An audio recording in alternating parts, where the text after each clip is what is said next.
माँ कालीजाईଙ୍କର କାହାଣୀ ଓଡ଼ିଶାର जनमानसରେ ଏକ ଅତି ଭାବପୂର୍ଣ୍ଣ ଏବଂ କରୁଣ କାହାଣୀ ଭାବରେ ପରିଚିତ।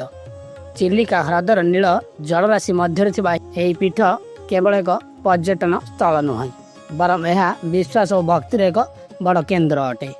ଏହି ପ୍ରସିଦ୍ଧ କାହାଣୀଟି ଆପଣମାନଙ୍କୁ ହୃଦୟକୁ ଛୁଇଁଯିବ। ତେବେ ଆପଣମାନେ ପ୍ରଥମେ ଜାଣନ୍ତୁ ଜାଇର ଶାଶୁଘର ଯାତ୍ରା ବିଷୟରେ। ପ୍ରାୟ କିଛି ଶତାବ୍ଦୀ ପୂର୍ବର କଥା।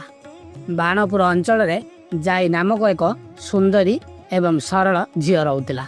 ତାର ବିବାହ ଚିଲିକା ପାରି ହେବାକୁ ଥିବା ପାରିକୁଦ ଅଞ୍ଚଳର ଏକ ଯୁବକ ସହିତ ସ୍ଥିର ହୋଇଥିଲା। ସେ ସମୟରେ ଯାତାୟାତର ଏକମାତ୍ର ମାଧ୍ୟମ ଥିଲା ଡଙ୍ଗା। ତାହେଲେ ବିବାହ ପରେ ଯାଇ ନିଜ ବାପାଙ୍କ ସହିତ ଏକ ଡଙ୍ଗାରେ ବସି ଚିଲିକା ବକ୍ଷ ଦେଇ ଶାଶୁଘରକୁ ବାହାରିଥିଲା। ନୂଆ ସଂସାର ଗଢ଼ିବାର ମଧ୍ୟ ସ୍ୱପ୍ନ ଦେଖିଥିଲା ଓ ବାପଘର ଛାଡ଼ିବାର ଦୁଃଖ ଉଭୟ ଭାବନା ଜାଇର ମନ ଭିତରେ ଭରି ରହିଥିଲା। ସେହି ଭୟଙ୍କର କାଳ ବୈଶାଖୀ ବିଷୟରେ ଜାଣନ୍ତୁ, ଯିଏକି ଡଙ୍ଗାଟି ଚିଲିକାର ମଝି ଭାଗରେ ପହଞ୍ଚିବା ବେଳକୁ ହଠାତ୍ ପାଗ ବଦଳି ଯାଇଥିଲା। ଆକାଶରେ କଳାହାଣ୍ଡି ମେଘ ଘୋଟି ଆସିଥିଲା ଏବଂ ପ୍ରଳୟଙ୍କରୀ କାଳ ବୈଶାଖୀ ଝଡ଼ ଆରମ୍ଭ ମଧ୍ୟ ହୋଇଯାଇଥିଲା। ଚିଲିକାର ଶାନ୍ତ ଜଳରାଶି ଭୟଙ୍କର ରୂପ ଧାରଣ କରିଥିଲା। ଉଚ୍ଚ ଲହଡ଼ି ମାଡ଼ରେ ଡଙ୍ଗାଟି ଦୋହଲିବାକୁ ଲାଗିଥିଲା। ନାଉରିଆ ଡଙ୍ଗାକୁ ସମ୍ଭାଳିବାକୁ ଚେଷ୍ଟା କଲା ସତ, କିନ୍ତୁ ପ୍ରକୃତିର କୋପ ଆଗରେ ସେ ହାର ମାନିଯାଇଥିଲା। ଏକ ବିରାଟ ପାହାଡ଼, ଯାହାକୁ ହେଲେ କାଳିଜାଇ ପାହାଡ଼ ମଧ୍ୟ କୁହାଯାଏ, ସେହି ପାହାଡ଼ ପାଖରେ ଡଙ୍ଗାଟି ଦୁର୍ଘଟଣା ସମ୍ମୁଖୀନ ହୋଇଯାଇଥିଲା। ବର୍ତ୍ତମାନ ଜାଣନ୍ତୁ ଯାଇ ନିଖୋଜ ଏବଂ ଅନ୍ତର୍ଦ୍ଧାନ ବିଷୟରେ। ସେହି କରାଳ ଝଡ଼ ମଧ୍ୟରେ ଯାଇ ଡଙ୍ଗାରୁ ପଡ଼ି ନିଖୋଜ ହୋଇଯାଇଥିଲା। କିଛି ସମୟ ପରେ ଝଡ଼ ଥମିଗଲା ସତ, କିନ୍ତୁ ଜାଇର କୌଣସି ପତା ମିଳିନଥିଲା। ତାର ବାପା ଓ ନାଉରିଆ ବହୁତ ଖୋଜାଖୋଜି କଲେ, ହେଲେ ସେ ପାହାଡ଼ ଭିତରେ ଯାଇ କୁଆଡ଼େ ଗଲା ଅଦୃଶ୍ୟ ହୋଇଯାଇଥିଲା, କାହାରିକୁ ମଧ୍ୟ ଜଣାନଥିଲା।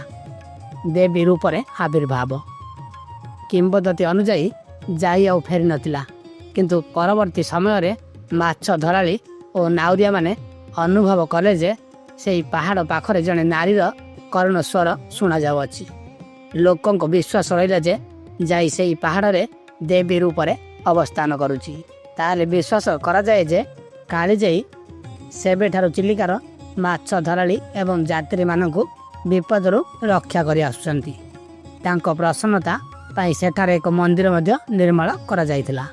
ତେବେ ସାହିତ୍ୟରେ କାଳିଜାଇର କ'ଣ ସ୍ଥାନ ଅଛି ଆପଣମାନେ ଜାଣି ରଖନ୍ତୁ। ଏହି କାହାଣୀକୁ ଓଡ଼ିଶାର ବରପୁତ୍ର ପଣ୍ଡିତ ଗୋଦାବରୀ ମିଶ୍ର ତାଙ୍କର ପ୍ରସିଦ୍ଧ ଗାଥା କବିତା କାଳିଜାଇ ମାଧ୍ୟମରେ ଅମର କରିଦେଇଛନ୍ତି।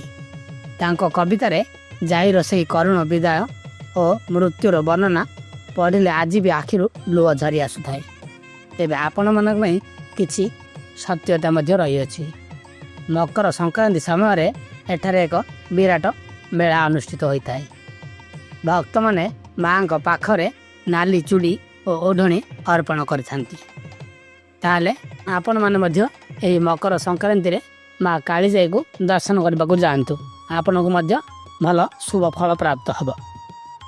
ଏବଂ ତା ସହିତ ଯଦି ଆପଣଙ୍କୁ ଏହି କାହାଣୀଟି ଭଲ ଲାଗିଥିବ, ଭିଡ଼ିଓଟିକୁ ନିଶ୍ଚୟ ଲାଇକ୍ କରନ୍ତୁ ଏବଂ ଆଗକୁ ଏହିଭଳି ଭିଡ଼ିଓ ପାଇଁ ଆମ ଚ୍ୟାନେଲଟିକୁ ମଧ୍ୟ ସବସ୍କ୍ରାଇବର୍ କରି ରଖନ୍ତୁ।